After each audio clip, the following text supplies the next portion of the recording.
Hi friends, welcome back to my channel. Nearly 1 year ஆயிடுச்சு நான் video போட்டு 1 yearக்கு அப்புறம் இந்த வீடியோ ஸ்டார்ட் பண்ணியிருக்கேன். ஸ்டார்ட் பண்ணும்போதே ஒரு நல்ல நாளில் ஸ்டார்ட் பண்ணணுன்றதுனால சித்திரை வருஷம் அன்னைக்கு வீடியோ போடலான்னு. சித்திரை வருஷத்துக்கு முதல் நாள் சித்திரைக்கனி காண்றது எல்லாருக்கும் தெரிஞ்சிருக்கும். எப்போவுமே வருஷம் நான் இதை பண்ணுறது தான். அதிலிருந்து இந்த வீடியோ போட ஆரம்பிக்கலான்னு நான் சித்திரைக்கனி காண்றதை ஆரம்பிச்சிருக்கிறேன். சித்திரைக்கனி காண்றதுன்னா எல்லாருக்கும் கண்டிப்பாக தெரிஞ்சிருக்கும். புது வருஷத்துக்கு முதல் நாள் நைட்டே இந்த மாதிரி மங்களகரமான பொருள் எல்லாம் ரெடி பண்ணி வச்சுட்டு அடுத்த நாள் காலையில் இதில் கண் விழிக்கணும். எல்லாருக்கும் தெரிஞ்சது, அதை தான் நானும் பண்ணியிருக்கேன். அதோடு மட்டும் இல்லாமல் அன்னைக்கு கோயிலுக்கு போகலான்னு சொல்லிட்டு காலையில் எழுந்து எல்லாம் ரெடி ஆகிட்டு என் வீட்டு பூஜை அறையில் விளக்கேற்றி வச்சுட்டு அதுக்கப்புறம் கோயிலுக்கு போகலான்னு முடிவெடுத்தாச்சு. என் வீட்டு பூஜை அறை கண்டிப்பாக அவங்க எல்லாருக்குமே வழக்கமான பூஜை அறை. நிறைய நாள் என்னோட பூஜை அறையை நீங்கள் பார்த்துருப்பீங்க. அதே பூஜை அறையில் தான் நான் விளக்கேற்றி வச்சுட்டு கோயிலுக்கு போகலான்னு ரெடி ஆகிட்டுருக்கேன். என்னோட பூஜை அறையில் புதுசாக நீங்கள் பார்க்க போகிறது என்னோட முருகரும் அவரோட வேலும் தான். புதுசாக என்னோட வீட்டுக்கு முருகரும் அவர் வேலோட வந்திருக்கார்.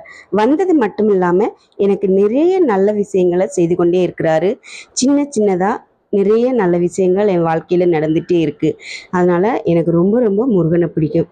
முருகர் மட்டும் இல்லாமல் அவரோட அப்பா சிவன், அவரையும் நான் நம்ப ஆரம்பித்து கோயிலுக்கு டெய்லி வழக்கமாக இப்போ டெய்லி கூட கோயிலுக்கு போக ஆரம்பிச்சிட்டேன். அந்த கோயிலுக்கு இப்போ போக போகிறேன். அந்த கோயில் வந்து பெரிய கோயிலுன்னே அந்த கோயிலுக்கு பேர் வேதபுரீஸ்வரர் திருக்கோயில்.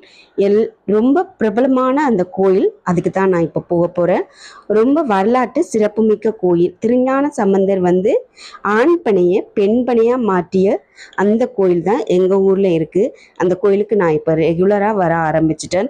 நிறைய நல்ல விஷயங்கள் என் வாழ்க்கையில் நடந்துகிட்டே இருக்குது. நான் கோயிலுக்கு ரெகுலராக வர்றதுனால சித்திரை வருஷம் அன்னைக்கும் என் குடும்பத்தோடு வந்திருந்தேன். அந்த வீடியோலேருந்து ஆரம்பிக்கலான்னு தான் ஆரம்பிச்சிருக்கேன். என்னோட ரேச்சல் குக்கிங் அண்ட் பிளாக்ஸ் பெருசாக ரொம்ப லெந்தாக வர்றதால அந்த நேமை சேஞ்ச் பண்ணி கீதாஸ் வேல்டுன்னு என்னோட நேமில் சேஞ்ச் பண்ணியிருக்கேன். என்னோட சேனலுக்கு உங்கள் எல்லாரோடையும் ஆதரவு எனக்கு வேணும். நிறைய வீடியோஸ் போடுவேன். கண்டிப்பாக ரெகுலராக வாட்ச் பண்ணுங்கள். ரெகுலராக வீடியோஸ் போடுவேன். பார்த்துட்டு நிறைய சப்போர்ட் பண்ணுங்கள். என்னோடய சேனலுக்கு உங்களோட ஆதரவு ரொம்ப ரொம்ப முக்கியம். இதை பொறுமையாக பார்த்துட்ருக்க எல்லாருக்கும் கண்டிப்பாக நன்றி. அதோடு மட்டும் இல்லாமல் உங்களுக்கு தெரிஞ்சவங்க எல்லாருக்கும் என்னோடய சேனலை ஷேர் பண்ணி சப்போர்ட் பண்ணுவீங்கன்னு நினைக்கிறேன். ரொம்ப நன்றி. வணக்கம்.